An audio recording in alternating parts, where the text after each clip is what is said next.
बिस्मिल्लाहिर्रहमानिर्रहीम। अस्सलामुअलैकुम। कहानी हब ऑफिशियल में खुशामदीद। आज फिर दोस्तों मैं आपके लिए एक बहुत ही अच्छी और सच्ची कहानी लेकर आई हूँ। नए आने वाले दोस्तों से गुजारिश है कि वो मेरा चैनल को सब्सक्राइब करें और बेल आइकन को प्रेस करें। तो चले बढ़ते हैं कहानी की जानिब। उसने गर्दन घुमाकर हसीना की लाश की तरफ देखा। हसीना की लाश भी वहाँ मौजूद न थी, वो भी गायब थी। ये सब मंजर देखकर उसका दिल खौफ से कांपा और अपनी जगह से उठकर वो बाहर की तरफ भाग निकला और भागता ही चला गया। बाहर चांद अपने जोबन पर था, उसकी रोशनी में उसको तमाम रास्ता साफ दिखाई दे रहा था। उसके भागने की रफ्तार हद से ज़्यादा तेज़ थी। वो ऐसे भाग रहा था जैसे मौत उसका पीछा कर रही हो, और शायद ऐसा ही था। उसको अपने पीछे से किसी के हंसने की आवाज़ सुनाई दी। ये आवाज़ सुनकर खौफ से उसकी सांसें उखड़ने लगी।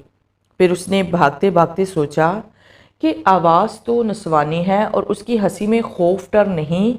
क्यों ना पीछे मुड़कर देखा जाए कि कौन है जो इस रात के वक्त यहाँ मौजूद है। वो ये सोचकर और आवाज़ सुनकर भागते भागते रुक गया और पीछे मुड़कर देखता तो देखता ही रह गया। उसके पीछे कोई चुड़ैल वगैरह ना थी, वहीं शहजादी खड़ी थी जो ताबूत में बंद थी, जो मरी हुई थी। उसे अपने सामने जिंदा देखकर उसकी हैरत की कोई इंतहा न रही। उसने देखा कि उसके बाल हवा में लहरा रहे थे और उसके लबों पर हसीन मुस्कुराहट फैली हुई थी। तुम? वो कांपते हुए बोला। हाँ फहद, मैं। वो मुस्कुराते हुए बोली। उसकी ज़ुबानी अपना नाम सुनकर वो हैरानगियों में डूब गया। उसको अपना दिमाग चकराता हुआ महसूस होने लगा। तुम मेरा नाम कैसे जानती हो? वो कुछ कहने ही वाला था कि वो बोली, हाँ मैं तुम्हारा नाम भी जानती हूँ और ये भी जानती हूँ कि तुम्हारी वजह से मुझे ये नया जीवन मिला है। मैं समझा नहीं, तुम क्या कह रही हो? हाँ फहद, मैं सच कह रही हूँ, तुम्हारी वजह से ही मुझे नया जीवन मिला है। अगर तुम वो ज़मीन ना खोते, मुझे उससे बाहर ना निकालते और मेरे गले से हीरू की माला ना उतारते, तो हो सकता था कि मैं पूरी ज़िंदगी ऐसे ही उस काले जादू में ज़मीन में दफन रहती। इतना कहकर उसने एक सर्द आह भरी, लेकिन फहद अभी तक हैरतों में डूबा हुआ था। उसको यकीन नहीं आ रहा था कि उसकी वजह से उसे नई ज़िंदगी मिली है। वो उसकी कहानी सुनने के लिए बेचैन सा होने लगा, क्योंकि उसने जो बातें उसे कह दी थी ये कोई आम बातें न थी। वो जानना चाहता था कि वह ताबूत में बंद कैसे हुई और उन पहाड़ों में इनको कौन लेकर आया, और इस पर जादू करने का उसको उस जादूगर को क्या फ़ायदा हुआ। उसने महसूस किया कि जो राज वो जानना चाहता था वो राज उसे उस हसीना से मिल सकता है। वो बोला, क्या मुझे आप बताना पसंद करोगी कि किसने तुम्हें ताबूत में बंद किया था और क्यों किया था? उसकी बात सुनकर उसने गहरी नज़र फाहद पर डाली और बोली, मुझे एक जादूगर मेरे घर से उठा कर ले गया था। मैं अपने गांव में सबसे हसीन लड़की थी और जादूगर का गुजर हमारे गांव से हुआ था। उस वक्त मैं एक कुएं से पानी भर रही थी। उसकी नज़रें मुझ पर पड़ी तो वो मुझ पर ठहर ही गई। उसको इस कदर अजीब सी नज़रों से देखता पाकर मैं काम सी गई, क्योंकि मैं उसकी आंखों का मतलब जान गई थी। उसकी आंखों में शैतानियत मच रही थी। वो धीरे धीरे मेरी तरफ बढ़ने लगा। यूं क्या देख रहे हो? मैंने गुस्से से तकरीबन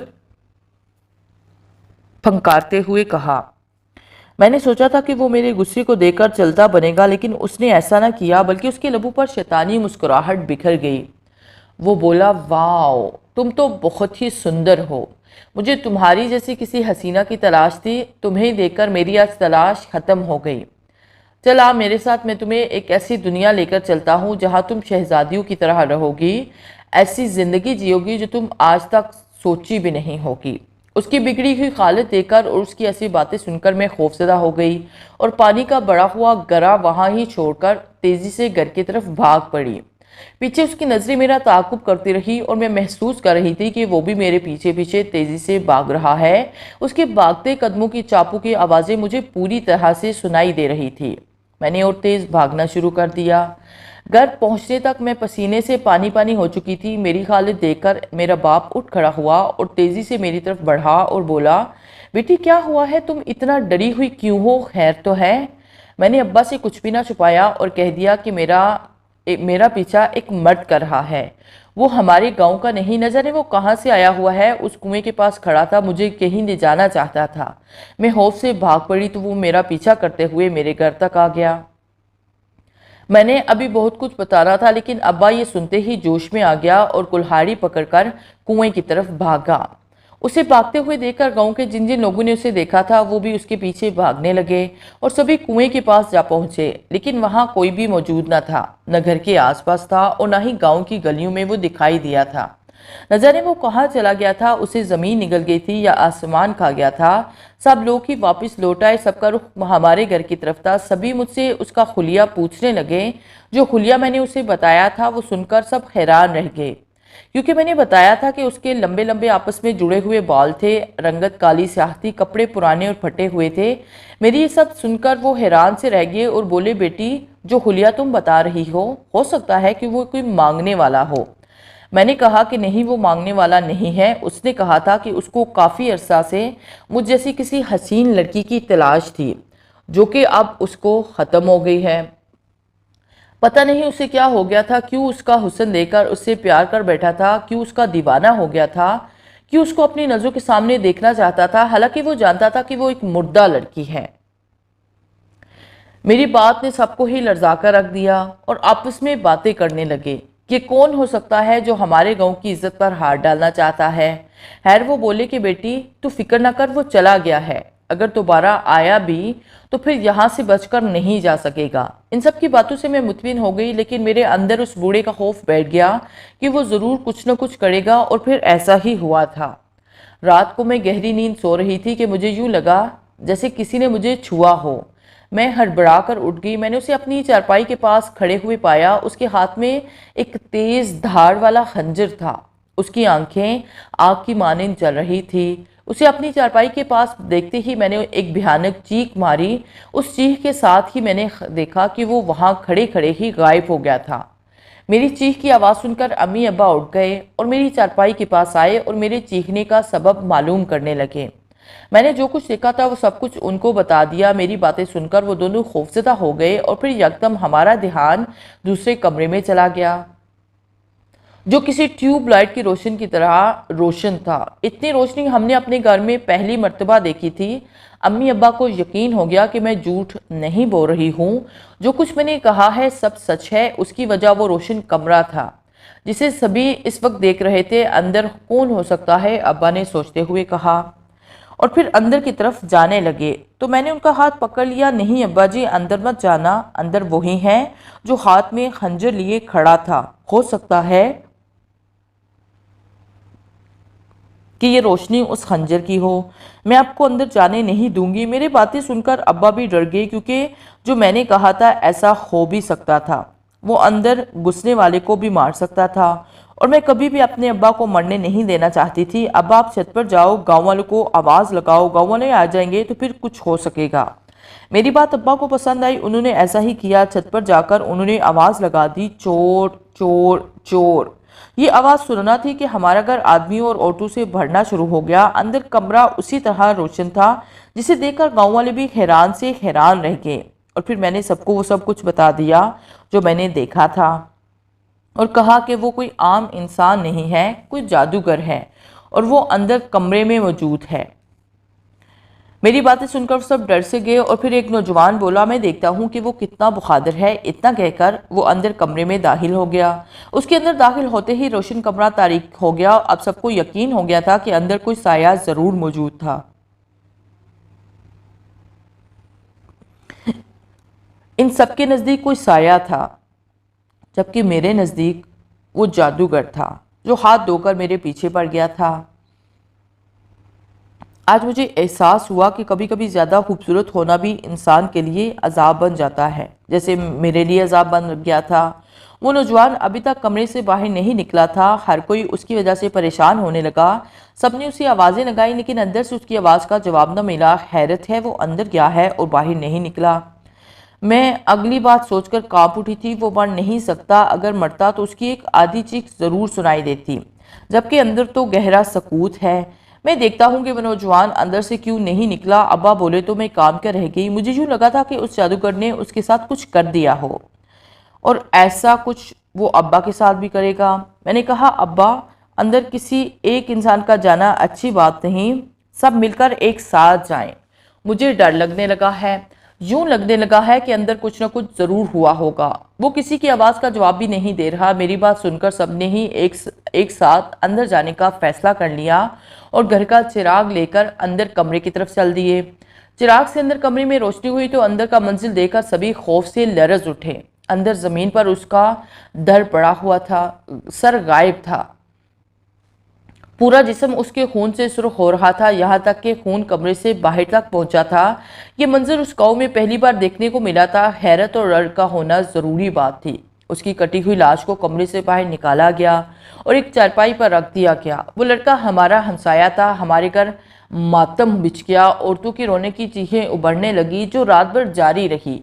उसकी मुर्दा लाश को उसके घर ले जाया गया। सभी रात भर उसके घर रहे। मैं सोचती रही कि सब क्या हो गया है, वो बूढ़ा कहाँ से आ गया है और क्या करना चाहता है, उसने इसका खून क्यों किया और फिर मुझे कहाँ लेकर जाना चाहता है। ऐसी ही सोचे मैं एक नुक्कड़ में बैठी हुई सोचती चली गई। दिन हुआ तो उसे दफन कर दिया गया, लेकिन लोगों के दिलों में उसकी मौत का खौफ बैठ गया। हर किसी को वो बूढ़ा खौफनाक जादूगर दिखाई देने लगा। मैं खुद भी डरी डरी सी, सहमी सहमी सी थी। मैं जान गई थी कि वो मेरे साथ कुछ ना कुछ करने वाला है। हो सकता है कि उस नौजवान की तरह मेरी गर्दन भी तन से जुदा कर दे। ये सब सोचे सोचकर मैं काम सी गई। उसी रात वो फिर हमारे घर आया। मैं अभी सोई हुई नहीं थी, सोने की कोशिश कर रही थी कि मुझे बाहर सहन में उसका हेला दिखाई दिया। वही खंजर उसके हाथ में था। वो घर की दीवार के साथ खड़ा अंदर कमरे में ही घूरता हुआ दिखाई दिया। उसे अपने घर में फिर से देखकर मैं लरस गई। एक नज़र अम्मा अब्बा की तरफ देखा। वो गहरी नींद सो रहे थे और मैं खौफ से पानी पानी होती जाने लगी। उसके देखने का अंदाज बहुत ही खौफनाक था। मेरा पूरा जिस्म कांपने लगा था। मैंने खुद में कुछ हिम्मत पैदा की और बिस्तर से उठकर कमरे से बाहर निकल आई। मैंने अपना रुख उसकी तरफ कर लिया। उस वक्त मैंने एक प्लान तैयार किया, उसकी मौत का प्लान, कि मुझे अब इसके मारना है। अगर मैंने इसको ना मारा तो वो हम सबको मार डालेगा। हाँ बोल, क्या चाहता है तू? मैंने उसके पास जाकर हिम्मत करके पूछा। मेरे साथ चल, मुझे तेरी ज़रूरत है। अगर मेरे साथ चलेगी तो तू भी जिंदा रहेगी और तेरी सारे गांव वाले भी जिंदा रहेंगे। अगर तू ना गई तो इन सब गांव वालों को मारना मेरे लिए कोई मुश्किल काम नहीं। उसने तफसील बताई। कहाँ लेकर जाना है तूने मुझे? मैंने अपना खौफ कुछ कम करते हुए कहा, क्योंकि उसकी बातों से जाहिर हो गया था कि उसने उस नौजवान की गर्दन मेरे इनकार की वजह से काटी थी और अपनी वजह से मैं अब किसी की मौत नहीं होने दूंगी। ये तुझे पूछने की ज़रूरत नहीं कि मैंने तुम्हें कहाँ लेकर जाना है, बस तूने मेरे साथ जाना है। बोल, जाने को तैयार है या फिर तेरे अब्बा अम्मा की गर्दन भी काट दूँ? उसकी इस बात पर मैं लड़स गई और कहा, मैं तेरे साथ चलने के लिए तैयार हूँ, लेकिन अगर तूने मेरे अम्मा अब्बा को कुछ कहा तो मैं तेरे लिए तूफान बन जाऊंगी। मेरी इस बात पर उसने एक भयानक कहकहा लगाया। मुझे खदशा था कि उसके इस कहकहे से घर वाले उठ ना जाएं, लेकिन दोनों में से कोई भी ना उठा तो मेरे लिए तूफान बन जाएगा। तू मेरे लिए तूफान बन जाएगी? तू मुझे जानती नहीं कि मैं कौन हूँ और क्या बला हूँ। मैं कदम रखता हूँ तो धरती हिलने लग जाती है, जिन भूत कांपने लग जाते हैं। लेकिन मैं तुम्हें ये क्यों बताऊं कि तू मेरे साथ चल रही है या नहीं?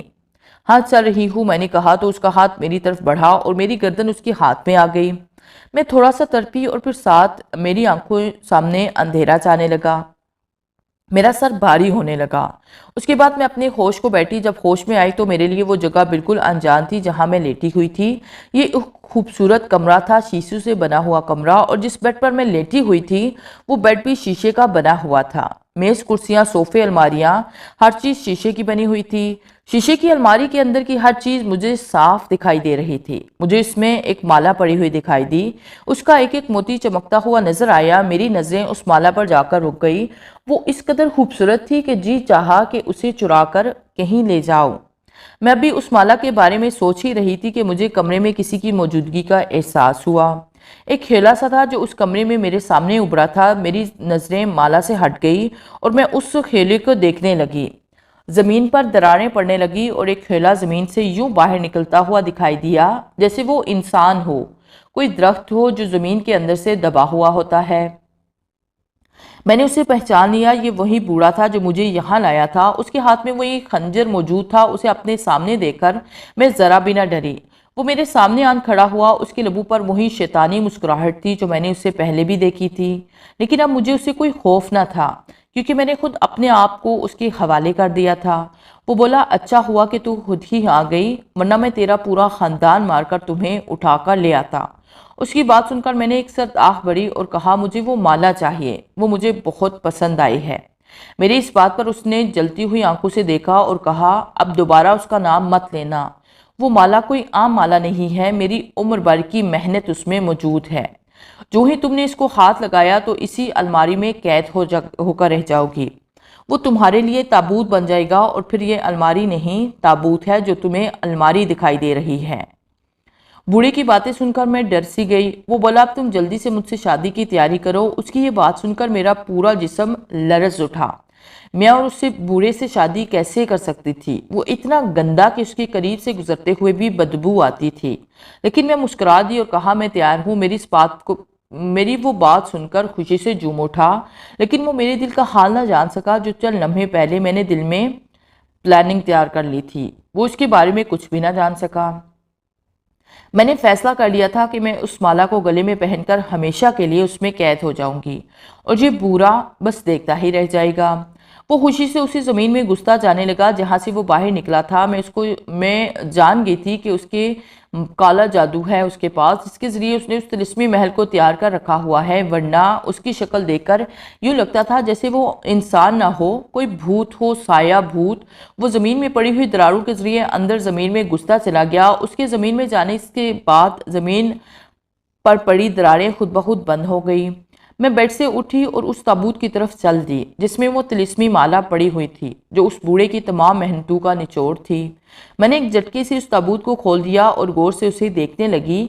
बाकी वो अलमारी न थी, ताबूत था। उसके ऊपर वो माला एक कुंडे के साथ लटकी हुई थी। मैंने अपने हाथ उस कुंडे की तरफ बढ़ा दिया। हाथ बढ़ाते हुए यूं लगा जैसे हवा के तेज झोंके मेरे जिस्म से टकरा रहे हों, लेकिन मैंने अपने हाथ रोके ना। मैंने माला को पकड़ने से पहले ज़मीन पर दरारें पड़ती देखी। मैं जान गई कि वो बूढ़ा आ रहा है, लेकिन अब उसका आना सब बेकार था।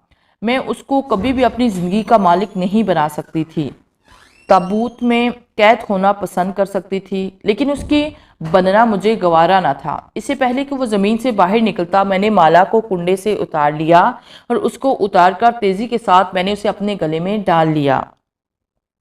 मेरा दिमाग बारीक होने लगा। तेज हवाएं मेरे जिस्म में दाखिल होने लगी। ये ऐसी हवाएं थी जो मेरे दिमाग को तरोताज़ा रखे हुए थी। मेरा दिमाग सोता जा रहा था, लेकिन मैं सब कुछ सुन और देख सकती थी। मेरी आंखें बंद हो गई, लेकिन उसके बावजूद भी मुझे हर चीज़ वाज़ेह दिखाई दे रही थी। मैंने खुद को देखा कि मैं ताबूत में लेटी हुई हूँ और वो बूढ़ा ताबूत से बाहर खड़ा अपनी जलती हुई आंखों से मुझे देख रहा है। उसके देखने का अंदाज खौफनाक न था, बल्कि वो डरा डरा सा था, बुरी तरह से कांप रहा था। मेरी आंखों के सामने ही उसके जिस्म को आग लग गई और धर्म की आवाज़ के साथ वो नीचे ज़मीन पर गिर गया। उसका जिस्म धुआं धुआं बनने लगा। सिर्फ जिस्म ही उसका धुआं न बन रहा था, बल्कि धुएं की हर चीज़ धुआं बनती जा रही थी। यूं लग रहा था जैसे हर तरफ धुआं ही धुआं हो। ये काला धुआं था जिसने हर तरफ अंधेरा कर दिया था, और ये अंधेरा कल तक मौजूद रहा था। तुमने ज़मीन खोदकर मुझे इस धुएं से बाहर निकाला है, मैं तुम्हारी शुक्रगुजार हूँ। कहानी सुनाकर उसने एक सर्द आह भरी और बोली, पता नहीं मेरी अम्मा अब्बा कहाँ होंगे, ये कौन सी जगह है। मैंने उसको जगह का नाम बताया और साथ ही करीबी शहर का नाम भी बताया, तो वो बोली, पता नहीं ये शहर मेरे शहर से कितना दूर है। उसने अपने शहर का नाम बताया तो फहद बोला, ये नाम तो मैंने सुना हुआ है, लेकिन उस शहर को देखा नहीं। ये शहर हमारे शहर से हज़ारों मील दूर है। ये सुनकर वो काम गई और बोली, अब मैं अपने शहर में कैसे जाऊंगी। मैंने कहा, तुम फिक्र मत करो, मैं तुम्हें तुम्हारे शहर छोड़ने जाऊंगा। फहद की बात सुनकर उसने एक गहरी नज़र मुझ पर डाली और बोली, अगर तुम मेरा यह काम कर दो तो मैं ज़िंदगी भर तुम्हारी एहसानमंद रहूंगी। मैंने कहा, एहसान की बात नहीं, मुझे खुशी है कि तुम जिंदा हो, वरना मैं तो तुम्हें मुर्दा समझ रहा था। वो मुस्कुरा दी और बोली, मैं मुर्दा ही थी, उसने मुझे बिल्कुल मुर्दा बना दिया था। मैं सुन सकती थी, देख सकती थी, लेकिन बोल नहीं सकती थी और ना ही अपने जिस्म को हिला सकती थी। मैंने देख लिया था कि कोई ज़मीन को खोदकर मुझे उस ताबूत से बाहर निकालना चाहता है। मेरी खुशी का कोई ठिकाना ना रहा था और फिर तुमने मुझे बाहर निकाल लिया। लेकिन मैं ये देखकर परेशान होने लगी कि तुम मुझे बस देखे जा रहे हो, ताबूत से मुझे बाहर क्यों नहीं निकाल रहे। मेरे गले में पहनी हुई माला को क्यों नहीं उतार रहे? मेरे लिए सब अजियत बनता जा रहा था। मैं जल्द से जल्द उस ताबूत से बाहर निकलना चाहती थी। मैं जल्द से जल्द उस ताबूत से बाहर निकलना चाहती थी। मेरी खुशी का कोई ठिकाना न रहा और फिर तुमने मुझे बाहर निकाल लिया। लेकिन मैं ये देखकर परेशान होने लगी कि तुम मुझे बस देखे जा रहे हो। ताबूत से मुझे बाहर क्यों नहीं निकाल रहे? मेरे गले में पहनी हुई माला को उतार क्यों नहीं रहे? मेरे लिए सब अजियत बनता जा रहा था। मैं जल्द से जल्द उस ताबूत से बाहर निकलना चाहती थी। मैं ये जानती थी कि मैं किस कदर अजियत में थी। ये ताबूत आग की तरह जलता महसूस होता था, यूं जैसे इस बूढ़े ने ताबूत के अंदर आग भर रखी हो। तुमने देखा नहीं था, मेरा जिस्म पसीने में भीगा हुआ था, फहद ने कहा। आज जब मैं ताबूत के ऊपर से मिट्टी हटाकर देखा तो तुम मुझे उसमें सोई हुई नजर आई और तुम्हारे चेहरे पर पसीना रेंग रहा था, जो तुम्हारे होंठों के जरिए तुम्हारे मुंह में जा रहा था। वो मुस्कुरा दी और बोली, हाँ, ये पसीना ही मेरी खुराक था जो पानी की तरह बह रहा था। चलो मुझे मेरे शहर तक ले चलो, उसने फहद की तरफ देखते हुए कहा। उसकी बात सुनकर फहद बुझ सा गया। उसके चेहरे की रंगत फीकी पड़ गई। वो बोला, नौशी, एक बात कहूँ? हाँ फहद, कहो। वो बोला, मेरा जी नहीं चाह रहा कि तुम यहाँ से जाओ। उसकी बात सुनकर उसने एक सर्द आंख भरी और बोली, फहद, मुझे एक दिन जाना तो है ही। तुम कुछ भी नहीं जानते मेरे अपने मेरा कितना इंतजार कर रहे होंगे। न जाने कितने दिनों से मैं उनसे दूर हूँ। मैं उनकी इकलौती बेटी हूँ। उसकी बात सुनकर फहद बोला, नौशी, जब ज़मीन की खुदाई की तो तुम्हें मैंने ताबूत में देखा तो उसी वक्त मैं तुम्हारा आशिक बन गया। बस यही दिल चाहने लगा कि तुम्हें मैं अपने सामने रखूं और देखता रहूं। उसकी बातें सुनकर नौशी ने एक साथ आह भरी और बोली, फहद, मैं जानती हूँ कि तुम मुझसे बहुत प्यार करते हो। मैं बोल नहीं सकती थी और ना ही हिल सकती थी, लेकिन सुन तो सब कुछ सकती थी। तुम मेरे ताबूत को सामने रखकर जो जो कहते थे मैं सुनती थी और तुम्हारी बातें सुनकर मुझे यूं लगता था कि जैसे तुम्हारा प्यार सिर्फ मेरे लिए ही है। लेकिन मैं सोचती थी कि अगर तुम मुझे जिंदा कर दोगे तो मैं तुम्हें अपनी कहानी सुनाऊंगी और बताऊंगी कि मेरे गांव का एक लड़का है जमाल, जो मुझे बहुत अच्छा लगता है। वो बहुत खूबसूरत लड़का है, मेरे दिल में उसकी ख्वाहिश है। उसकी ये बात सुनकर फहद का चेहरा बुझ सा गया। उसकी आंखों में आंसू तैरने लगे तो वो भी तड़प सी गई और बोली, फहद, तुम भी बहुत अच्छे इंसान हो, लेकिन मैं मजबूर हूँ। मैं तुम्हारे साथ प्यार नहीं कर सकती। तुम कुछ भी मेरे बारे में नहीं जानते। जमाल मेरे लिए अपनी जान भी दे सकता है। जिस तरह मैं उससे प्यार करती हूँ इसी तरह वो भी मेरा आशिक है और मुझे यकीन है कि वो मेरी तलाश में न जाने कहाँ से कहाँ तक जा पहुँचा होगा। जानती हो कि औरत जिंदगी में सिर्फ एक बार प्यार करती है और वो प्यार मैं जमालदीन से कर चुकी हूँ। फहद, तुम जमालदीन को देखोगे तो तुम्हें मालूम होगा कि वो कितना सुंदर है, कितना प्यारा है। गांव की हर लड़की उसकी ख्वाहिश कर रही है और मैं किस्मत वाली हूँ कि उसने सब लड़कियों में से मुझे चुना है और मुझसे प्यार किया है। बस तुम मेरा एक काम कर दो, मुझे तुम मेरे गाँव तक पहुँचा दो। मैं तुम्हारा ये एहसान हमेशा याद रखूंगी और फिर तुम्हें मैं जमाल से मिलवाऊंगी। तुम उसे देखना और बताना कि मेरा इंतहाब कैसा है। बस तुम मेरे मोहसिन हो। एक मोहसिन के लिए मेरे दिल में तुम्हारी सोच हमेशा रहेगी। उसकी बातें सुनकर फहद बोला, हाँ शायद तुम ठीक कहती हो। मैं ये बात जान ही ना सका था कि तुम हसीन हो और हसीन लड़की का कोई ना कोई चाहने वाला ज़रूर होता है। मैंने भी तुम्हें देखा तो तुम्हारा आशिक बन गया, लेकिन जो कुछ भी हुआ मैं अपने प्यार को दिल में छुपा लूँगा और तुम्हें तुम्हारे घर तक ज़रूर पहुँचाऊँगा। फहद की बात सुनकर वो खुशी से बोली, फहद, फिर कब मुझे लेकर जा रहे हो? मेरा जी चाह रहा है कि काश मेरे पर होते और मैं उड़कर अपने अपनों के पास जा पहुंचती। फहद बोला, अभी चले जाते हैं, लेकिन तुम्हें इन पहाड़ों में रुकना होगा। मैं घर जाकर अपने कपड़े बदल लूँ और फिर जाने के लिए पैसों का इंतज़ाम कर लूँ। वो बोली, ठीक है, मैं यहाँ तुम्हारा इंतज़ार करती हूँ, लेकिन जल्दी आ जाना, क्योंकि अब मुझे इन अंधेरों से खौफ आने लगा है। मैं जानती हूँ कि मैंने जिस अजियत में अपने दिन गुजारे हैं।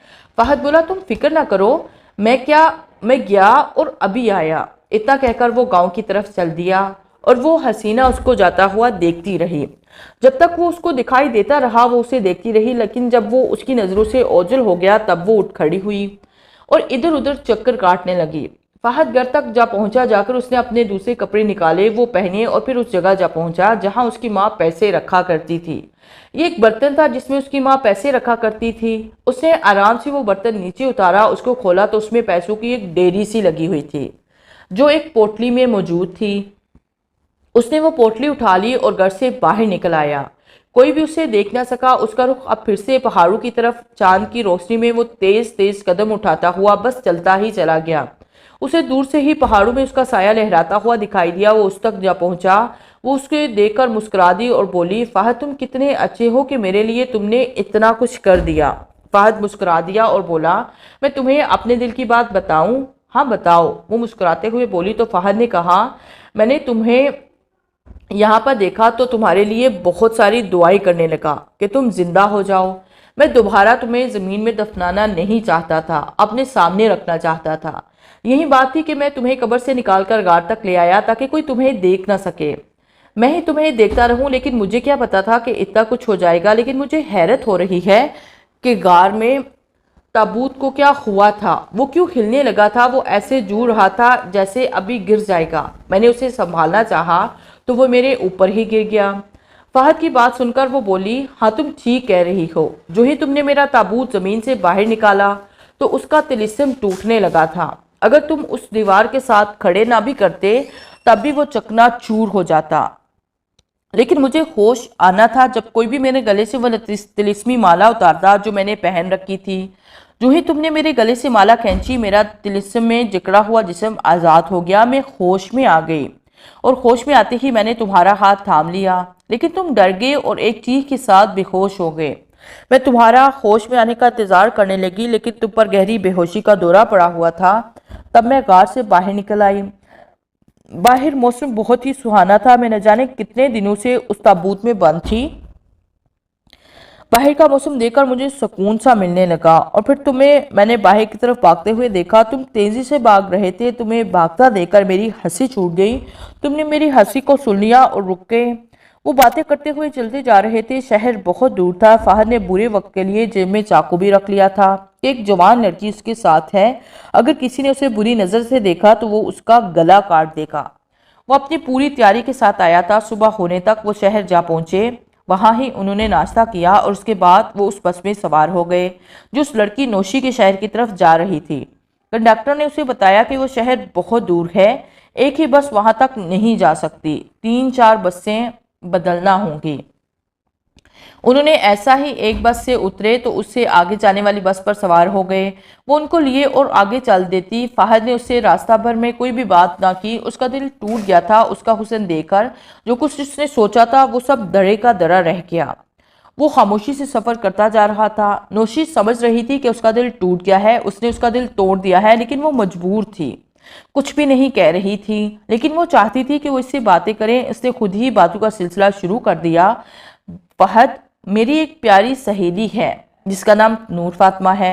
मैं तुम्हारी उससे बात करवाऊंगी, मेरे जैसी है, वो भी यकीनन तुम्हें बहुत पसंद आएगी। अगर तुम्हें वो अच्छी लगी तो जो कुछ भी मैं उसे कहूँगी वही वो करेगी।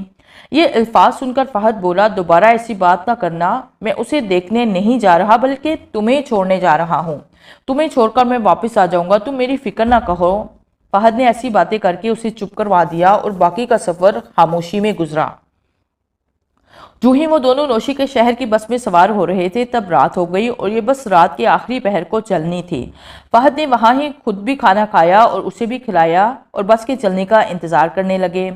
अभी भी काफ़ी वक्त था बस के चलने में। उसने कहा, तुम बस की सीट पर चढ़ जाओ और सो जाओ, मैं तुम्हारी हिफाजत करता हूँ। वो सीट पर लेट गई और वो उसके करीब वाली सीट पर बैठ गया और उसकी हिफाजत करने लगा। वक्त होने पर कई सवारियां इस बस में सवार होने लगी। वो उठ गई और यूं आखिरी बस ने सफ़र शुरू कर दिया और चलती ही रही। उस बस का सफ़र सबसे लंबा था। उसने रात के आखिरी पहर से लेकर दोपहर तक चलना था, तब जाकर उसका शहर आना था। वो सोच रही थी कि बूढ़ा जादूगर मुझे इतनी दूर ले गया था, लेकिन उसने ये सफ़र ऐसे किया था जैसे एक मोहल्ले से दूसरे मोहल्ले तक जाते हैं। बस वो बेहोश हुई थी और जब होश में आई थी तब वो उस महल में मौजूद थी जो उस जगह ज़मीन के अंदर मौजूद था, जो तिलिस्म टूटने के बाद धुआं बन गया था और अब फहद ने उसे बाहर निकाला था। सुबह हुई तो बस इस जगह जाकर रुक गई। जिन लोगों ने नाश्ता करना था वो नाश्ता करने लगे और कोई वैसे ही बस से बाहर निकलकर इधर उधर घूमने लगा। यूं आधे घंटे के बाद बस फिर से चल दी, फिर चलती ही रही और उस वक्त रुकी जब उसका आखिरी स्टॉप आ गया। यही उस हसीना का शहर था, लेकिन वो अपना शहर देखकर हैरान रह गई। वो सोचने लगी कि उसके किस दिनों की अदम मौजूदगी में शहर इतना बड़ा हो गया है। वो हैरान सी होने लगी, बल्कि सोचने लगी कि कहीं वो किसी और शहर में तो नहीं आ गई। उसने फहद से कहा कि वो पता करे कि फलां गांव यहाँ से कितना दूर है। फहद ने एक बूढ़े से उसके गांव का पूछा तो वो बूढ़ा बुरी तरह उछला और गहरी नजरों से फहद को देखने लगा, जैसे फहद ने उसे कोई अनहोनी बात कर दी थी। फिर से नाम लो उस गांव का, उस बूढ़े ने अपनी तसल्ली के लिए पूछा। तो फहद ने दोबारा से उस गांव का नाम लिया तो वो हैरान हुए बोला कि बेटा, तकरीबन 50 साल पहले यहाँ कभी वो गांव हुआ करता था। अब तो वो इस शहर के साथ मिला हुआ है। यूं समझ लो कि वो इस शहर का हिस्सा है। उसका नाम बदल दिया गया हुआ है। तुम लोगों ने किससे मिलना है? फहद को उस बूढ़े ने पूछा तो नौशी आगे बढ़ी और बोली कि मैंने फलां आदमी से मिलना है। उस आदमी का नाम सुनकर वो बोला, हाँ याद आया, एक वक्त था वो कभी इस गांव में होता था। उसकी एक बेटी भी थी जिसको कोई जादूगर उठाकर ले गया था। ये सुनकर वो बोली, हाँ हाँ वो मैं ही हूँ। क्या? ये सुनकर वो बुरी तरह उछला और गहरी नजरों से उसे देखने लगा और बोला, ये कैसे हो सकता है? तुम तो जवान हो, जबकि उसकी बेटी को गए हुए 50 साल से ऊपर हो चुके हैं। ये बात सुनकर नौशी भी हैरत से उछल पड़ी और बोली, 50 साल? लेकिन ये कैसे हो सकता है? मुझे तो यूं लग रहा है जैसे कल की बात हो। और फिर उसने अपनी अम्मी का भी नाम बताया और कहा, हमारे हमसाये में इस नाम का खानदान हुआ करता था। और फिर गांव वालों के नाम बताने लगी। वो बूढ़ा इसकी बातें सुनकर हैरत में डूबता चला गया और बार बार नौशी को देखता जा रहा था। उसको यकीन नहीं आ रहा था कि ऐसा भी हो सकता है। वो बोला, मैं इल्मदीन हूँ, इस वक्त तुम्हारी उम्र का था। इल्मदीन का नाम सुनकर नौशी हैरत से उछली, और तुम इल्मदीन हो? चचा नवाब के बेटे? हाँ हाँ, मैं उसी का बेटा हूँ। वो तो अरसा हुआ मर गए हैं। क्या वो मर गए हैं? हाँ नौशी, अब मैं तुमको बेटी भी नहीं कह सकता क्योंकि तुम मुझसे 6 माह बड़ी हो। तुम्हारी अम्मा अब्बा मर गए हैं। और फिर इन तमाम लोगों के नाम लेने लगा जो मर गए थे, जिनको नौशी अच्छी तरह जानती थी। वो हैरत में डूबती जा रही थी और साथ ही रोने भी लगी थी। उसको अपने माँ बाप की मौत का गहरा सदमा हुआ था। वो तो उन्हें मिलने यहाँ आई थी, लेकिन यहाँ की दास्तान सुनकर वो न सिर्फ हैरत ज़दा हो गई, बल्कि सदमे से निडाल भी हो गई।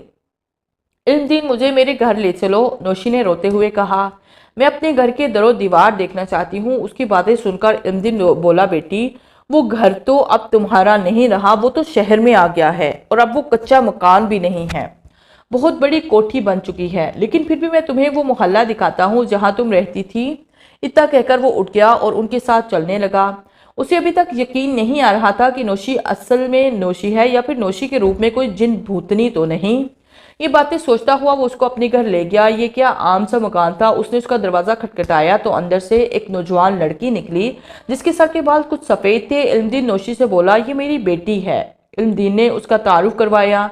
ये बात सुनकर नौशी उसे देखती रह गई, जबकि वो औरत भी उसे देखने जाने लगी। वो सोच रही थी कि अब्बू जान किसको साथ ले आए हैं और मेरा इससे तारुफ करवा रहे हैं।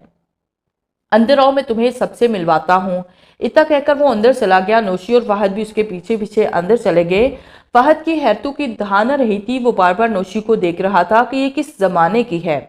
उसे भी यकीन नहीं आ रहा था कि ये सब कुछ सच है या फिर कोई खेल है। लेकिन इन दोनों की बातें सुनकर उसे यकीन हो गया कि ये कोई खेल नहीं, हकीकत है, ठोस हकीकत है। हो सकता है कि जादू का असर कई सालों तक मौजूद हो। वो तमाम मंजर देख रहा था। अंदर एक बूढ़ी औरत बैठी हुई थी जो हड्डियों का ढांचा दिखाई दे रही थी। नौशी ने उसे सलाम किया तो उस बूढ़ी ने नौशी की तरफ गहरी नजरों से देखा। ये मेरी बीवी है। इल्मदीन ने बूढ़ी औरत का तारुफ करवाया। और मेरे 3 बेटे हैं जो अलहदा मकानों में होते हैं। माशाल्लाह, वो अपने बाल बच्चों वाले हैं। और फिर इल्मदीन ने अपनी बीवी को नौशी के बारे में सब कुछ बताना शुरू कर दिया। वो भी नौशी को देखकर हैरान सी हो गई, इसलिए वो ये सब बातें महज एक मजाक दिखाई दे रही थी, लेकिन हकीकत को तस्लीम करना पड़ा। नौशी ने अपनी तमाम कहानी सुना दी और फहद की तरफ इशारा करते हुए बोली, इस लड़के ने इस ज़मीन को खुदाई करके मुझे बाहर निकाला है और मेरे गले में जो तिलिस्मी माला थी वो टूट गई थी। उसके टूटते ही मैं होश की दुनिया में वापस लौट आई। लेकिन तुम्हारी बातें सुनकर मुझे इस कदर हैरानी हुई कि मैं 50 साल से भी ज़्यादा अरसा तिलिस्मी ताबूत में बंद रही हूँ और इसके बावजूद भी जिंदा हूँ। हाँ नौशी, ये तुम्हारे लिए ही नहीं, मेरे लिए भी हैरत की बात है, और यकीनन जो भी अब तुम्हारी कहानी सुनेगा या तुम्हें देखेगा तो यकीन नहीं कर पाएगा कि तुम वही नौशी हो जो हम सबकी उम्र की थी, हमसे खेला करती थी। लेकिन अब तो मुझे तुम्हारे सामने बैठे हुए भी अजीब सा लग रहा है, क्योंकि मेरी बेटी तुमसे उम्र में बड़ी हो गई है और सब बेटे भी तुमसे बड़े हैं। वो बातें कर रहे थे कि उसकी बेटी चाय लेकर आई, सबने मिलकर चाय पी और वो भी उनके पास ही बैठ गई और अब्बू से उसकी बातें पूछने लगी। इल्मदीन ने नौशी की तमाम कहानी अपनी बेटी को सुना दी तो वो सब सुनकर चौंक कर उछल ही पड़ी और नौशी को देखने लगी। उसे यकीन नहीं आ रहा था कि सब कुछ सच है या ऐसे ही कह रहे हैं। चाय पीने के बाद इल्मदीन बोला, और मैं तुम्हें तुम्हारे अब्बा अम्मा की कब्र पर ले जाऊं। अम्मा अब्बा की कब्र का नाम सुनकर उसकी आंखें बहने लगी। सबने उसे दिलासा दिया कि ये कोई आज की बात नहीं, कई साल पुरानी बात है। पता नहीं उनकी कब्रों के निशान भी बाकी बचे होंगे या नहीं। इतना कहकर इल्मदीन उठ गया और वो दोनों भी उठ गए और घर से बाहर निकलकर सामने मौजूद सड़क पर चढ़ने लगे। नौशी उस खूबसूरत शहर को देखकर हैरान हुई जा रही थी। एक जगह जाकर इल्मदीन रुक गया और बोला, नौशी वो सामने तुम्हारा मकान है क्या? क्या वो खूबसूरत कोठी को देखकर हैरत ज़दा रह गई और फिर आसपास के मकानों को भी देखने लगी और एक एक आदमी का नाम लेकर बताने लगी कि यहाँ फला आदमी का मकान हुआ करता था, यहाँ फला आदमी का घर हुआ करता था। इल्मदीन उसकी बातें सुनकर हैरान सा रह गया और बोला, तुम्हें एक एक घर का पता है, एक एक फर्द का पता है? वाकई जो तुमने नाम लिए हैं ये इन्हीं के मकान हैं, लेकिन वो सब मर चुके हैं। उनकी औलादें इन घरों में रह रही हैं जो हमें नहीं जानती। इतना कहकर इल्मदीन आगे की तरफ बढ़ गया तो नौशी बोली, इल्मदीन मुझे कब्रिस्तान का पता है, अगर 50 साल पहले वाला कब्रिस्तान है तो मैं वहां जा सकती हूँ। इल्मदीन बोला, हाँ नौशी वही कब्रिस्तान है जहाँ तुम्हारे अम्मा अब्बा दफन है, लेकिन तुम उस कब्रिस्तान में पहुँच नहीं पाओगी। ये गाँव नहीं है जिनके कच्चे रास्ते पर तुम चलकर जाती थी, ये अब शहर है। यहाँ कई सड़कें बन चुके हैं, लेकिन फिर भी तुम आगे आगे चलती जाओ, मैं देखता हूँ कि तुम कब्रिस्तान तक पहुँचती हो या फिर नहीं।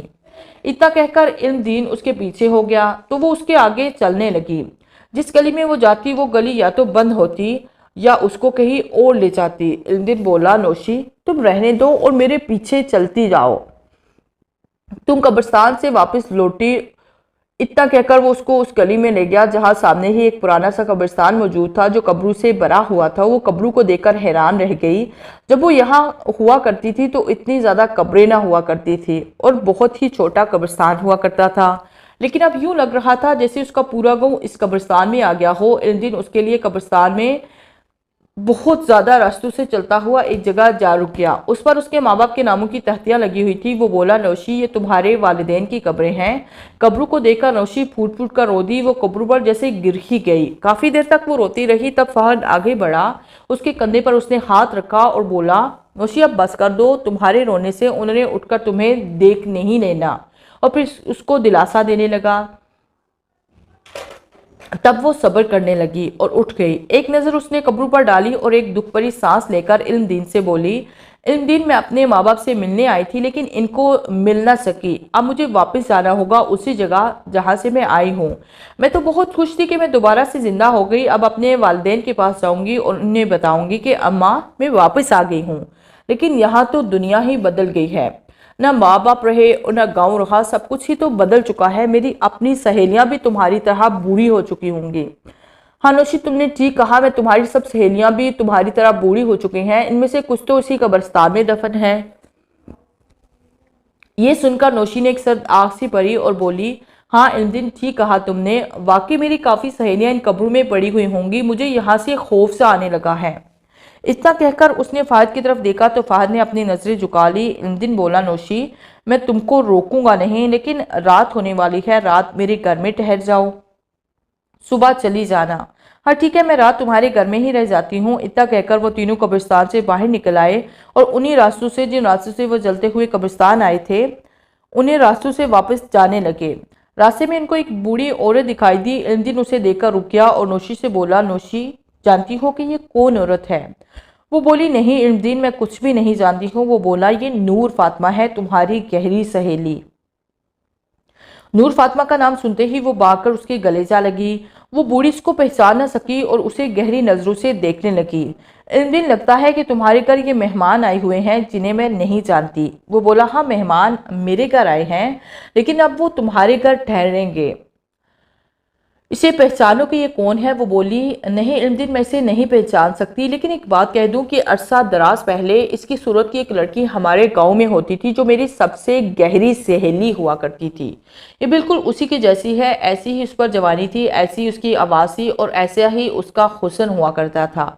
उसे देखकर मुझे 50 साल पुराना दौर याद आ गया। इल्मदीन हंस दिया। फहद नौशी को इन दोनों से इसे एक तरफ ले गया और बोला, नौशी मैं अब चलता हूँ, मुझे बहुत देर हो रही है। ये मेरे अच्छी बात है कि तुम अपने तक बहरियत पहुँच गई हो। फहद ने कहा तो नौशी उछल ही पड़ी और गहरी नजरों से उसे देखने लगी। उसके दिल को एक झटका सा लगा, यूं लगा जैसे उससे कोई बहुत ही कीमती चीज खोई जाने लगी हो। फहद, वो भीगी आंखों से बोली, रुके रहो मेरे पास, मुझे तुम्हारी जरूरत है, मुझे तुमसे कुछ कहना है। मैं जानती हूँ कि तुम मुझसे नाराज हो, मेरी बातों से तुम्हारे दिल को ठेस लगी है, लेकिन अब ऐसा कुछ भी होगा, बस तुम कहीं भी नहीं जाओगे और ना ही मैंने तुम्हें जाने देना है। वो चुप हो गया और नौशी इन दोनों के पास आ गई तो इल्मदीन बोला, नूरदीन, ये वही है नौशी जो तुम्हारी गहरी सहेली थी, बल्कि है। क्या ये क्या मजाक कर रहे हो इल्मदीन? मैं तुमसे मजाक नहीं कर रहा, ये वही है। इसको जादूगर उठाकर ले गया था, उसने इसको अपने जादू में बंद कर दिया, इसकी दुनिया को रोक दिया, वक्त को रोक दिया। उसका वक्त रुका रहा, लेकिन हमारा अपना महसूस रफ्तार के साथ वक्त चलता रहा। हम बूढ़े हो गए, लेकिन ये इसी तरह की जवान रही। नूर फातिमा को उसकी बात पर यकीन नहीं आ रहा था। नौशी बोली, हाँ नूर फातिमा, इल्मदीन ठीक कह रहा है, मैं तुम्हारी सहेली ही हूँ, वही सहेली जिसके साथ तुम हर रोज घूमा फिरा करती थी, जिसके साथ तुम खाती पीती थी। नूर फातिमा उसकी बातें सुनकर उसके गले रखकर रो दी और फिर दोनों ही रोती रही। इन दिन तुमने ठीक कहा था कि ये मेहमान अब मेरे हैं, ये अब मेरे घर में रहेंगे, मैं इसको सब कुछ बताऊंगी। और मेरी जान नौशी, मेरे घर आओ, नूर फातिमा ने कहा तो नौशी बोली, इन दिन मैं नूर फातिमा के साथ जाती हूँ, तुम्हारा बहुत शुक्रिया कि तुमने मुझे पहचान लिया और फिर मेरे वालिदैन की कब्र भी दिखाई। इतना कहकर वो नूर फातिमा के साथ चल दी। दूसरी ही गली में उसका घर था। वो तीनों उस घर में दाखिल हो गए। मेरा हामद मर गया है, जानती हो मेरी शादी किससे हुई थी? नूर फातिमा ने कुर्सी की तरफ इशारा करते हुए पूछा। नहीं नूर फातिमा, मुझे क्या पता कि किससे तुम्हारी शादी हुई थी। वो बोली, जमालदीन से हुई थी। नौशी एकदम वो उछल पड़ी। जमालदीन का चेहरा उसकी आंखों के सामने आ गया। क्या कहा तुमने? जमालदीन से? वही जो कि गांव का गबरू जवान था? हाँ नौशी, वही जो तुम्हारी जाने के बाद वो मुझ पर आशिक हो गया था। और तू तो जानती है कि गांव की सब लड़कियां उस पर मरती थी, तू भी तो उसकी तारीफें किया करती थी, तुम्हें भी वो पसंद था, तेरी भी तो ख्वाहिश थी कि तुम्हारी शादी उसके साथ हो जाए। जानती हो तुमने मुझे भी कहा था कि नूर, जमालदीन मेरे दिल को बहुत अच्छा लगता है, दिल ही दिल में मैं उससे प्यार करती हूँ, लेकिन फिर तुम्हें वो जादूगर उठाकर ले गया। पूरा गाँव तुम्हें तलाश करता रहा। तुम्हारे अब्बा ने न जाने कहाँ कहाँ तुम्हारे बारे में पता करवाया। उसने अपनी तमाम ज़मीन बेचकर तुम्हारी तलाश में लगा दी, लेकिन वो जहाँ भी जिस इल्म वाले से पता करवाता तो उसको एक ही जवाब मिलता कि तुम्हारी बेटी काले जादू में फंसी हुई है, उस पर काले जादू का इस कदर असर है कि हम लोग उसको उस काले जादू से बाहर नहीं लेकर आ सकते। वो तुम्हारे ही गम में मर गया और तुम्हारी माँ भी तुम्हारे गम में मर गई। वो हर पल तुम्हारी राहें देखती रहती और सबसे यही कहती कि देख लेना, एक दिन मेरी बेटी ज़रूर वापस आएगी।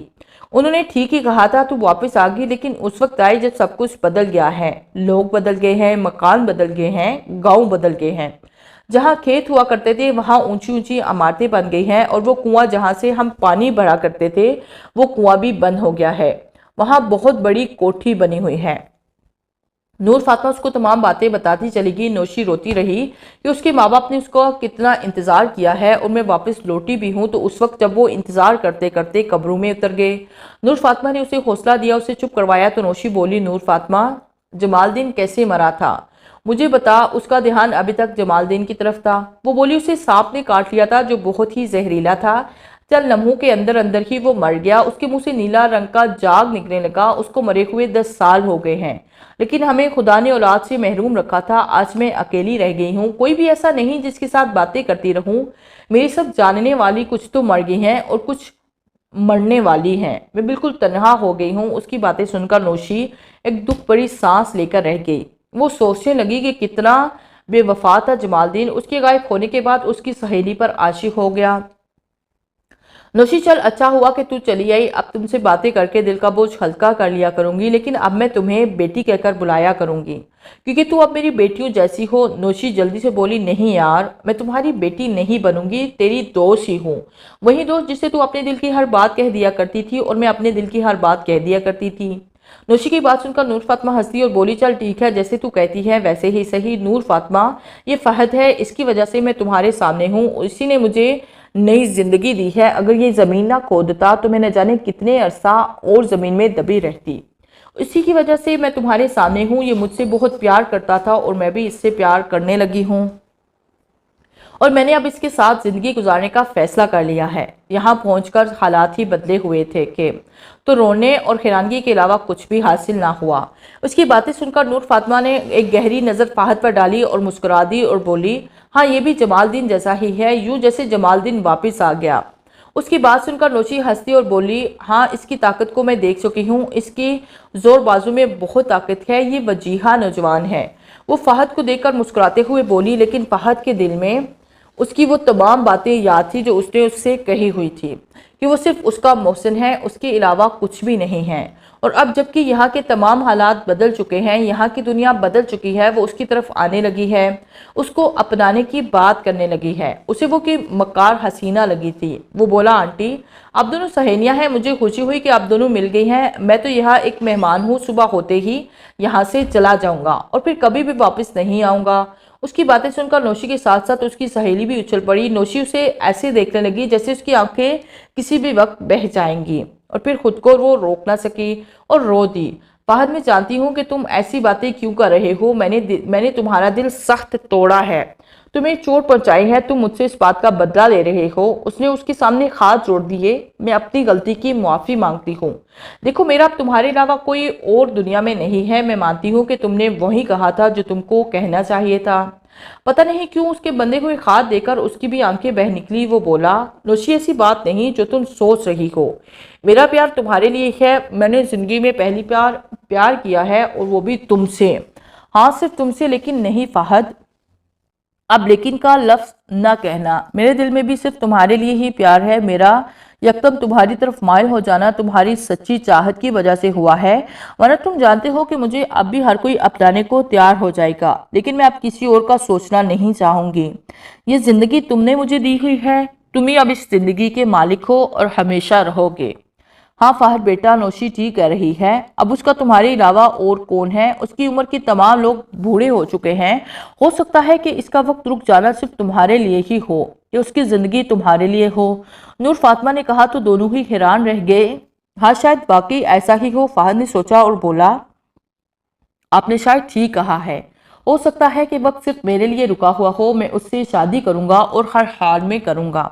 उसकी बातें सुनकर न सिर्फ खुशी नौशी को हुई बल्कि नूर फातिमा भी खुश हो गई और बोली, बेटा, मैं तुम दोनों की शादी जल्द अज जल्द करने की तैयारी करती हूँ। सुबह होती है तो मैं इल्मदीन को बुला लाती हूँ, उससे बात करती हूँ और तुम्हारी शादी का कुछ करता है। तुम दोनों तब तक मेरे घर में मेहमान बनकर रहोगे और मैं तुम दोनों की मेज़बान बनकर। नूर फातिमा की बातें सुनकर दोनों ने सुकून का सांस लिया और फिर फहद जाकर अपने कमरे में सो गया। उसे पता नहीं कि नौशी और नूर फातिमा कब सोई। वो सोई भी थी या नहीं, वो कुछ भी जान न सका। सुबह हुई तो वो उठा, नहाया धोया, नाश्ता करने के बाद इल्मदीन आ गया और बोला, नूर फातिमा, खैर तो है बहन, क्यों मुझे सुबह सुबह बुलाया है। इल्मदीन, तुमसे कुछ ज़रूरी बात करनी है। तुम जानते हो कि नौशी का हमारे दोनों के अलावा दुनिया में कोई भी नहीं। वक्त ने सब कुछ उससे छीन लिया है। नौशी और फहद दोनों एक दूसरे को पसंद करते हैं और मैं चाहती हूँ कि इन दोनों का निकाह करवा दूँ।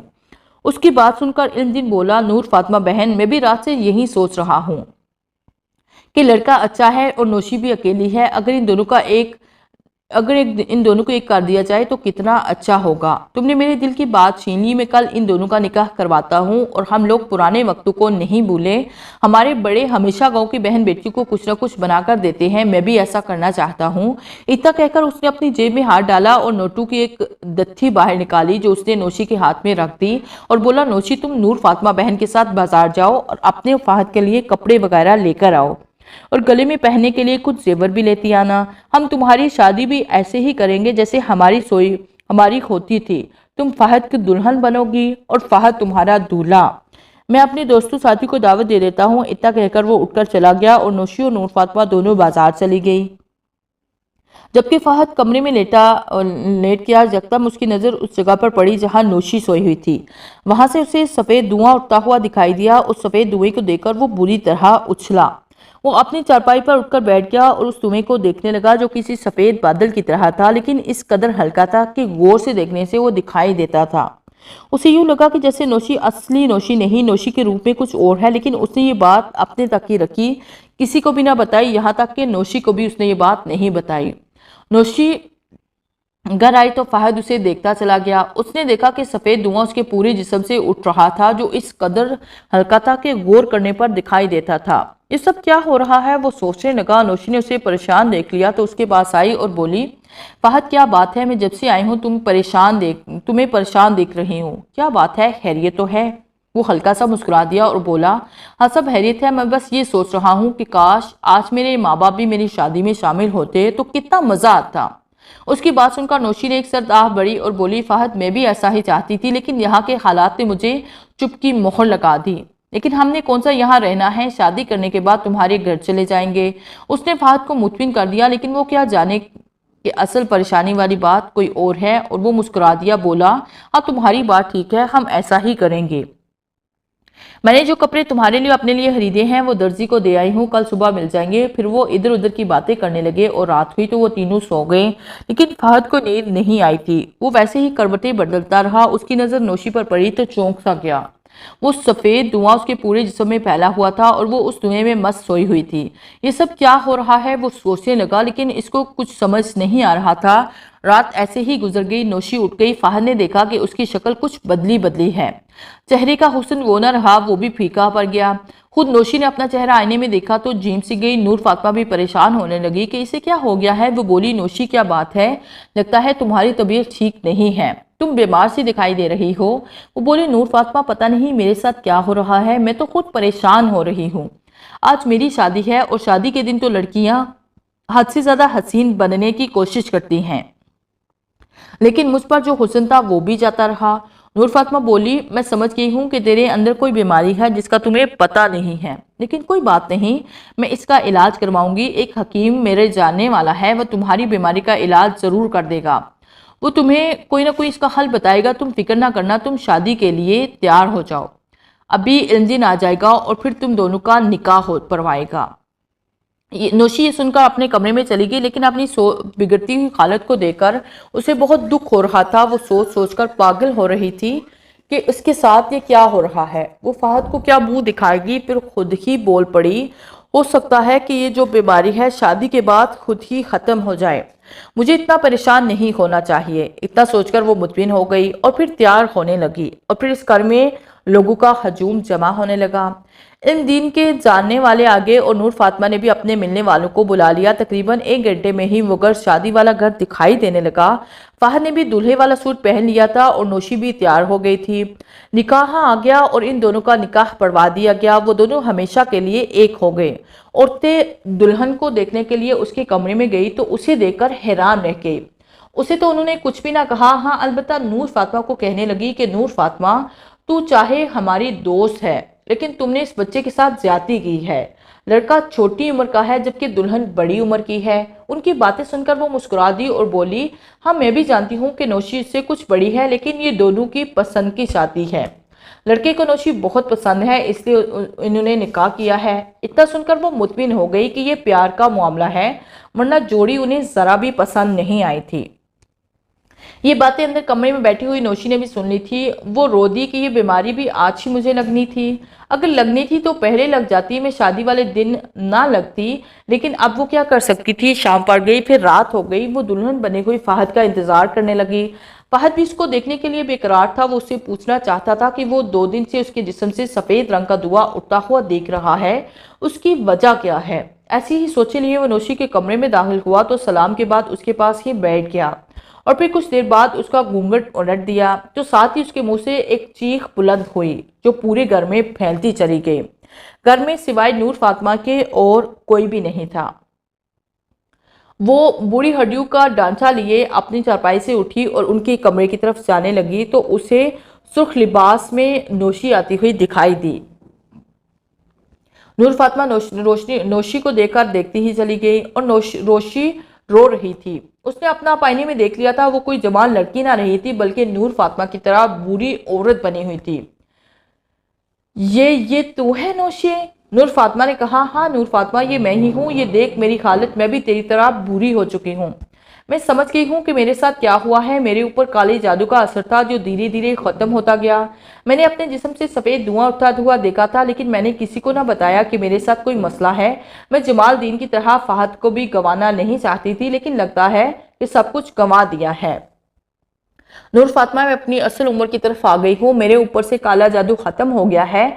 जो वक्त मेरे लिए काले जादू ने रोका हुआ था वो चल दिया है, और 50 साल से लेकर अब तक की उम्र मेरे सामने आ गई है। नूर फातिमा उसकी बात सुनकर एक सर्द सी आंख भरकर रह गई और बोली, हाँ नौशी, तूने ठीक कहा। काले जादू ने तुम्हें जहाँ रोका हुआ था उसका असर खत्म होते ही तू अपनी इस उम्र की तरफ आ गई है जो हमारी है। तुम्हारे सर के बाल सफ़ेद पड़ चुके हैं, चेहरा हार जुड़ियों से भर चुका है। ये हमारे उम्र के लोगों के लिए होती है। नौशी रोदी और बोली, नूर फातिमा, मैं फहद को क्या मुंह दिखाऊंगी? मुझे उसका सामना करते हुए शर्मिंदगी हो रही है। वो कमरे में बेहोश पड़ा है। उसने देख लिया है कि उसकी शादी किसी जवान साल हसीन दोशीज़ा से नहीं हुई, बल्कि उसकी माँ की उम्र की बूढ़ी औरत से हुई है। उसे कहो कि वो जहाँ से आया है वहाँ ही वापस लौट जाए। अपनी नई दुनिया में हम लोग पुराने लोग हैं, 50 साल से भी पुराने। इतना कहकर वो फूट फूट कर रो दी, और पूरी रात वो रोती ही रही। रात बीत गई तो फहद उठ गया। उसे होश आ गया। उसने जो रात को मंजर देखा था वो मंजर उसकी आंखों के सामने आ गया। उसे याद आया कि उसने घूंघट किसी लड़की का नहीं उठाया था, एक बूढ़ी औरत का उठाया था, और वो बूढ़ी कोई और नहीं, नौशी ही थी।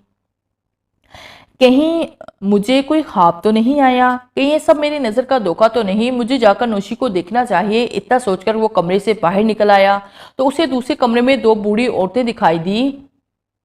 एक नूर फातिमा थी और दूसरी नौशी थी। उसने नौशी को पहचान लिया था। ये वही थी जिसका उसने घूंघट उठाया था। उसे देखते ही नौशी ने अपना सर झुका लिया। वो उसका सामना नहीं करना चाहती थी। फहद उनके पास ही बैठ गया तो नूर फातिमा ने उसे तमाम कहानी सुना दी और उसे समझाते हुए बोला, बेटा, नौशी की उम्र और हसीन जवानी काले जादू की बदौलत कायम थी, जिसके असर खत्म होते ही उसकी उम्र और जवानी जाती रही, और उसका बुढ़ापा वहीं ही शुरू होने लगा जहां से रुका हुआ था। उसे तुम्हारा सामना करते हुए शर्म आती है और वो किसी भी तरह तुम्हारे सामने रहना नहीं चाहती। वो तलाक चाहती है। फहद ने एक सर्द आह भरी और कहा, नहीं नूर फातिमा, मैं ऐसा नहीं करूंगा। मैं इसे कभी भी तलाक नहीं दूंगा। उम्र उतार चढ़ाव में इसका क्या कसूर? इसे क्या मालूम था कि जो वक्त उसके लिए रुका हुआ था वो उसको अपनी असल हालत में ले आएगा। मैंने इससे प्यार किया है और इसका ही बनकर रहूंगा। फहद की बातें सुनकर नूर फातिमा एक सर्द आह भरकर रह गई तो नौशी बोली, नहीं फहद, मैं तुम्हारे साथ नहीं रहूंगी और ना ही तुम मुझे अपने साथ रखोगे। मुझे मेरी उम्र के लोग मिल गए हैं। तुम अपनी दुनिया में वापस लौट जाओ और कभी भी वापस लौट कर ना देखना। इल्म दीन भी आ गया। उसे कुछ भी खबर न थी कि इस घर में कौन सी कहानी ने जन्म लिया हुआ है। वो नौशी को बुढ़ापे में देखकर हैरान सा रह गया। इससे पहले कि वो कुछ पूछता, नौशी ने खुद ही सब कुछ बता दिया, जिससे सुनकर वो भी हैरान हुए बगैर न रह सका। लेकिन फिर बोला, हाँ शायद ये काले जादू का ही असर था, वरना ऐसा कभी ना होता। और फहद से बोला, फहद बेटा, नौशी ठीक कह रही है कि तुम इसे छोड़ दो, सिर्फ ये सोचकर कि तुमने कोई हसीन सपना देखा जो आग खुलने पर बहुत ही भयानक रूप में सामने आया। फहद ने तीनों की एक जैसी बातें सुनी तो उसने भी कहा, ठीक है, जो लोग तुम चाहते हो मैं ऐसा ही होगा। और फिर उसने नौशी को तलाक दे दी। नौशी एक दर्द बड़ी आह भरकर रह गई। उसकी आंखों से आंसू रवा हो गए और वो जाते हुए फहद को देखती रही। उसकी बूढ़ी हड्डियां कांप रही थी। फहद जिन रास्तों पर नौशी के साथ चलता हुआ आया था उन्हीं रास्तों से वापस चलता रहा। 3-4 बसें उसने बदली और इन 3 दिन के बाद वो अपने गांव में पहुंच गया। गांव वाले उसे देखकर हैरान रह गए। वो इन सबको उजरा हुआ देख रहे थे। वो यूं लग रहा था जैसे वो सदियों का बीमार हो। कई माह तक वो नौशी को भुलाने की कोशिश करता रहा, लेकिन वो उसे भुला ना सका। हर रोज वो पहाड़ों की तरफ निकल जाता और उस कार में सुकून करता जहां उसने नौशी का बेहोश मुजस्मा ताबूत में रखा था। वो हुस्न की परी की तरह उसके सामने दिखाई देती। पता है इसको क्या हो गया था? वो खुद में उसे देखने की बेचैनी से महसूस करने लगा। एक सोच ने उसके कदम नौशी के शहर की तरफ कर दिए कि हो सकता है कि नौशी फिर से जवान हो गई हो। 3 दिन का सफर करने के बाद वो नौशी के शहर जा पहुंचा। उसे तमाम रास्ते याद थे। उसे चाचा इल्मदीन नजर आया। वो उसके पास रुक गया और कुछ पूछने ही वाला था कि चाचा इल्मदीन की आंखें बह निकली। वो रो दिया और बोला, बेटा, मैं जानता हूँ कि तुम नौशी का पता करने आए हो कि वो किस हाल में है। नौशी मर गई है, नूर फातिमा भी मर गई है। क्या? फहद का सर चकराने लगा। उसने बामुश्किल खुद को गिरने से रोका। उसकी आंखों में आंसू तैरने लगे। उसे यकीन नहीं आया था कि चचा इल्मदीन झूठ बोल रहा है या फिर सच कह रहा है। चचा मुझे उनकी कब्र पर ले चलें, वो आबदीदा होकर बोला। इल्मदीन उठ गया और उसके साथ चल दिया। बेटा, ऐसी जिंदगी मैंने पहली मर्तबा देखी है। सोच रहा हूँ कि काले जादू में इतना असर भी होता है कि जो चाहता है कर लेता है। तुम्हारी जुदाई ने नौशी को मार डाला था। तुम्हारे जाने के बाद वो बीमार रहने लगी। उसकी पूरी हड्डियां लड़खड़ाने लगी थी। हर रोज तुम्हारा जिक्र उसकी जुबान पर होता था और फिर एक दिन वो रात को सोई तो सुबह जिंदा ना उठ पाई। उसके तकरीबन 3 दिन बाद नूर फातिमा भी मर गई। वो भी नौशी की जुदाई में जी ना सकी। वो तमाम बातें बताता हुआ फहद को कब्रिस्तान ले गया। सामने ही कब्रिस्तान में उसको 2 ताजी कब्रें दिखाई दी। वो समझ गया था कि यही वो 2 कब्रें हैं जो इसके अपनों की हैं। वो दाएं वाली नौशी की कब्र है और बाएं वाली नूर फातिमा की। चाचा इल्मदीन ने बताया तो फहद नौशी की कब्र के सरहाने बैठ गया और रोता ही चला गया। न जाने कितने ही उसने शिकवे उसने उसे कर दिए। चाचा इल्मदीन चुपचाप खड़ा उसे रोता हुआ देखता रहा, फिर उसके कंधे पर हाथ रख दिया। बेटा, मौत के हाथों कोई भी नहीं बच सका। किसी की आज बारी है और किसी की कल। मौत का जायका हर किसी ने ही चखना है। बस अब इनकी दुआएं ही करो। फहद एक सर्द आह भरकर रह गया और फिर वो उन्हीं कदमों में से वापस लौट आया। उसके बाद वो कहाँ चला गया, ये बात कोई भी आज तक नहीं जान सका।